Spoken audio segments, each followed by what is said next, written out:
For me, manifesting is not about attracting what you want. Manifesting is an awareness and an understanding that you attract what you are. It's something that I've always known, that we become what we think about, and if you change the way you think about things, you change the world that you live in. I'd like to offer here to you something that may change the way you look at things completely.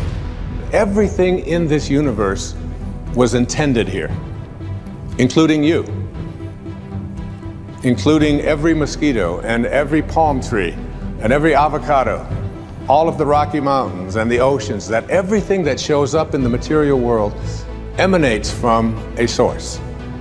And this source can be thought of as that which intends things into the material world. And the question here today isn't whether or not you are going to be connected to it, because you couldn't be listening to this program. You couldn't be processing what I'm saying here if you weren't connected to this field. This field beats your heart. You have to sort of reprogram your subconscious mind. Your subconscious mind is the mind that is doing virtually everything that you do.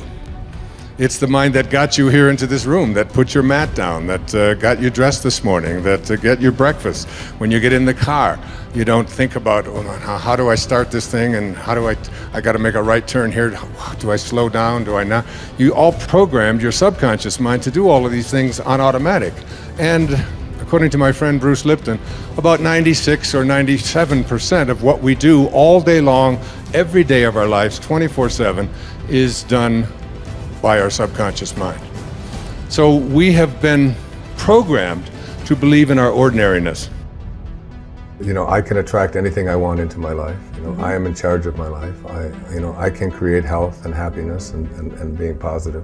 I just remind myself of that over and over and over again until it just becomes a way of being. Because an affirmation is just sort of a beginning step. It's a way of allowing yourself to retrain your mind to create the habit that we have, that things aren't going to work out and things are terrible and I can't. That's like old programming. Overcome. Yes, it's always it's just habitual thinking, you know. And one of the great poets, Wordsworth, said that habits rule the unreflecting herd. You know, it's like you become part of the herd that doesn't reflect, and you want to change those habits. The more you're in harmony with this field of intention, the more you are able to do all that this field of intention is able to do. You are able to create miracles. You are able to heal yourself. You are able to attract into your life the abundance that has been missing. You are able to find the right people and have them show up exactly on time, because that's how the universal source from which all things and all people originated, that's how it works.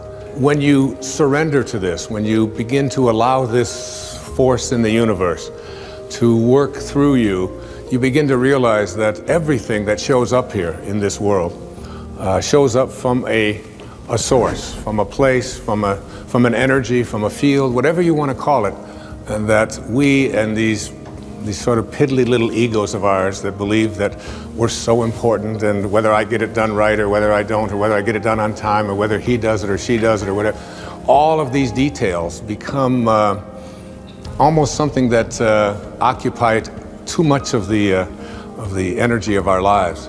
And when you learn to surrender and to let go and to realize that intention isn't necessarily something that I do, but something that I connect to.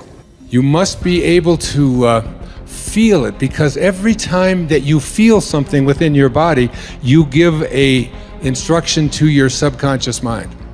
And your subconscious mind is the part of you where you do all of your living. You want to redo your subconscious mind. And every thought that you have that says I can't do it is resistance to connecting to source. And every thought that you have that says it's never worked before, that's resistance to connecting to this source, to what is being, what I call vibrating to source energy, getting back to having your desires, what you want to create in vibrational harmony with this highest energy in the universe. And then I begin to visualize it, and I begin to use my imagination, because everything that we see around us, everything in this world, was once imagined. Everything. You know, that camera that is there, the clothes that you're wearing, the chairs that we're sitting on, everything once had to be imagined. If you get that, I mean, Einstein's famous observation was that, you know, imagination is more important than knowledge. If you can learn how important your imagination is, and that's where your spirit is, in that place, and then once you go to that place, in what it is you'd like to attract into your life, you're coming from a spiritual place, absolutely nothing is impossible. How would you define spirituality? I think it's, again, Einstein was one of my heroes, and you know, they asked him about quantum physics and all of these technical questions, and I remember him saying, he said, they're just details. He said, I'd like to really learn to think like God thinks. And so we start to believe that I am what I do, and I am what I have, and I am separate from everybody else, and I am my reputation, and I'm separate from what is missing in my life. But this field from which all things originate, if it's everywhere, it's got to be in you. And if it's everywhere and it has to be in you, it has to also be in everything that you perceive to be missing from your life. It has to be in that too, because there's no place that it's not. And if there's no place that it's not, you literally are already connected to everything that you would like to attract into your life. What keeps you from doing it is your belief that you're separate from your source. We want to reconnect to this source. I'm going to give you guys such a gift. Tonight and every night for the rest of your life, I want you to take the last 5 minutes before you go off to sleep and realize that you are about to program your subconscious mind. All right? Your subconscious mind is most at home when you are unconscious, when you are asleep. If you spend the last 5 minutes of your day, which so many people do, reviewing all of the things that you don't like, and all the things that didn't work out, and how terrible you feel, and who abused you, and who was mean to you, and who said this, and they did this, and you're constantly doing this kind of thing with your mind, then you are programming your subconscious mind that when you awaken, because you're now about to marinate for the next 8 hours in your subconscious mind.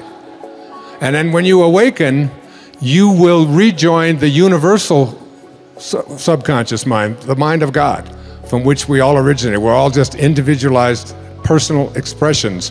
In the universe, there is an unmeasurable, indescribable force which those who live of the source, and of the source means sorcerer. Now, not sorcerer in the word, when we think of sorcerer, we think of witches and incantations and all kinds of hocus pocus and so on. That's not what the word sorcerer means. It means of the source, those who live of the source. In the universe, there is an unmeasurable and indescribable force which those who live of the source call intention. And that absolutely everything that exists in the entire cosmos is attached to intent by a connecting link. The sorcerers are not only concerned with understanding and explaining that connecting link, but they are especially concerned with cleansing it of the numbing effects brought about by all of the concerns of living at ordinary levels of consciousness.